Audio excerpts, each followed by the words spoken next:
Ndabasuhuje mbifurije kugira ibihe byiza amahoro y'Imana akomeze kubana namwe bitewe n'ibice by'isi muri mu bigiye bitandukanye. Ndagira ngo tuba tugarutse mu nyandiko z'amakuru ziba zakomeje kugenda zandikwa ku bitangazamakuru bitandukanye nk'uko byakomeje kugenda byandikwa mu bitangazamakuru bitandukanye.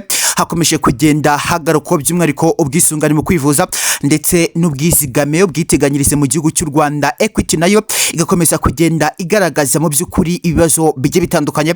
Byose ngira ngo tubashe kuba twarebera hamwe. Abaturarwanda mwese murasabwa kuba mu by'ukuri mwakumva aya makuru yakomeje kugenda atangazwa ku bitangazamakuru bitandukanye nk'uko byakomeje kugenda bigaragazwa n'umwe mu bakuriye ICT mu gihugu cy'u Rwanda. Barakomeza kugenda bagaragaza ko ibibazo bikomeza kugenda bivuka umunsi ku munsi nyuma y'uko turi buze kuba twakwibanda ku bwisungane mu kwivuza cyangwa se mituweli, ku byakomeje kugenda byumvikana nyuma y'uko abaturarwanda basabye kuba bagabanyirizwa amwe mu mafaranga azishyurwa kuri mituweli.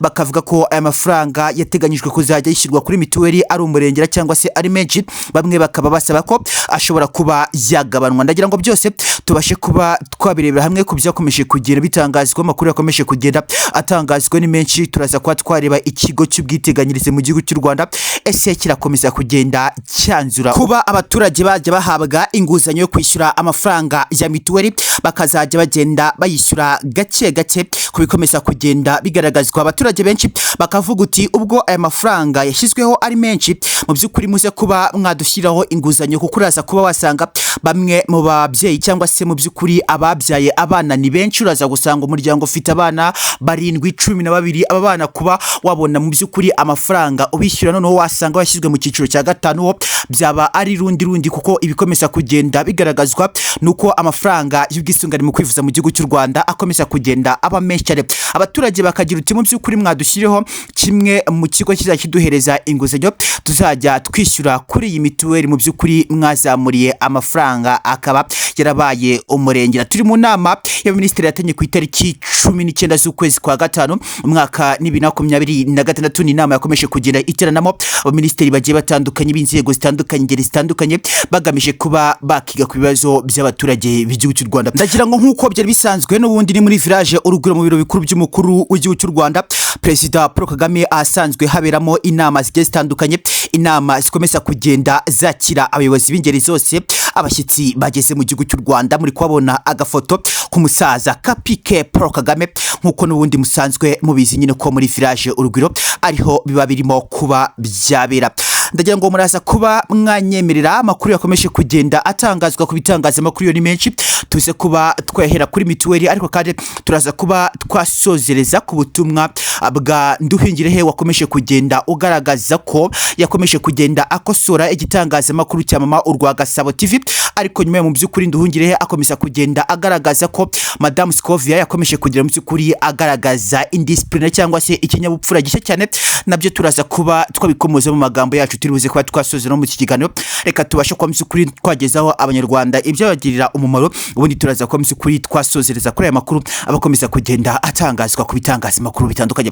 Tugiye kuba twareba mu by'ukuri ese ubwisungane mu kwivuza mu gihugu cy'u Rwanda nk'uko byakomeje kugenda byanzurwa, nk'uko byakomeje kugira bigaragazwa, abaturage benshi basaba ko bashyirirwaho ikigo cyazajya kibaguriza aya mafaranga mu gihe mu by'ukuri hatangiye kuba hakishyurwa kuri mituweli 20,20, 8,000, 5,000, 4,000, 3,000 ku bazajya bashyirirwaho 1,000 na leta y'u Rwanda. Ibyo byose mu by'ukuri biri gukomeza kugenda bibyibazwa n'abaturage, bakavuga uti ni gute umuturage azajya ashyirwa mu cyiciro cy'umuntu uzajya wishyura 8,000 kandi umuturage nta hepfo na ruguru akora, nta kintu akora, nta bintu afite byo gukora.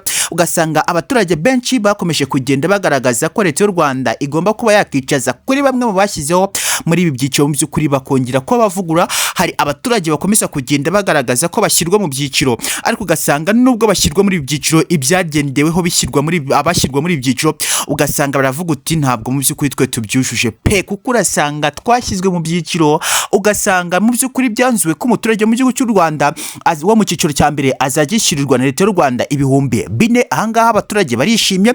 Mu cyiciro cya kabiri umuturage azajya yishyura 3,000, leta y'u Rwanda imushyira inyunganizi y'1,000. Ahangaha abaturage wenda barishimye. ariko wagera ku cyiciro cya gatatu ugasanga mu by'ukuri umuturage mu cyiciro cya gatatu arajya yishyura ibihumbi 4 abyishyure nta ruhari cyangwa se inyunganizi ya leta y'u Rwanda igaragajweho, abaturage bakavuga uti bamwe turashyirwamo mu by'ukuri tudafite amikoro. Mu cyiciro cya kane ho umuturage akaza yishyura ibihumbi bigera ku 8, ibi bihumbi 8 ni gute mu by'ukuri umuturage nk'uyu nguyu akomeza kugenda agaragaza uti tuzabyishyura gute kandi mu by'ukuri nta hantu dukora nta hantu dufite dukura.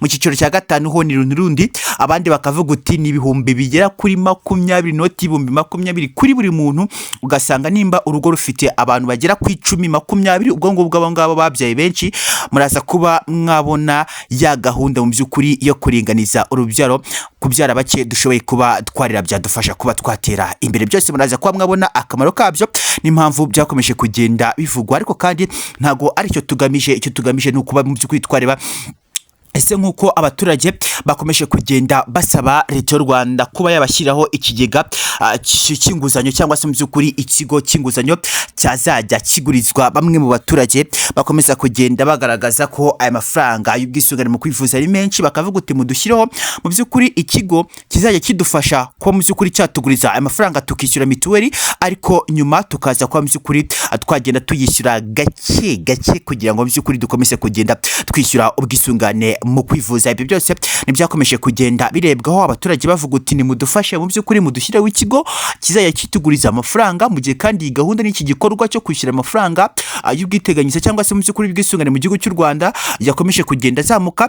Ni mudufashe mu by'ukuri minide cyangwa se RSSB mudushyireho ikigega kizajya kituguriza amafaranga twishyure abana bacu ndetse n'imiryango yacu, ubundi mu by'ukuri tuze kuba tugenda tuyishyura gake gake kugira ngo mu by'ukuri ayo mafaranga azaba mu by'ukuri tuyabona buhoro buhoro kugira ngo tunishyure ubwisungane mu kwivuza, ibintu bikomeze kugenda birushaho kugenda neza sana, ubundi mu by'ukuri n'abatugurijeho n'abakomeje kugenda babona inyungu mudushyira, ariko inyungu nto cyane kubera ko mu by'ukuri nimba umuryango wagujije ibihumbi 300 byibura mugashyiraho inyungu y'ibihumbi 10 kugira ngo mu by'ukuri wa muryango uzaze wabona aya mafaranga biri fresh sana. Byose ibyakomeje kugenda bikotingwa n'abaturage. Reka twibaze ese leta y'u Rwanda irabivugaho iki nyuma y'ukumva abaturage benshi bayisaba kuba yashyiraho ikigega cyo kubaguriza? Ndagira ngo mu by'ukuri abaministeri bateranye, abanyamahanga barahari, ndagira ngo muri ko byibonera operation gape yakomeje kugenda igaragazwa. Byose nibyakomeje kugira bivugwa mu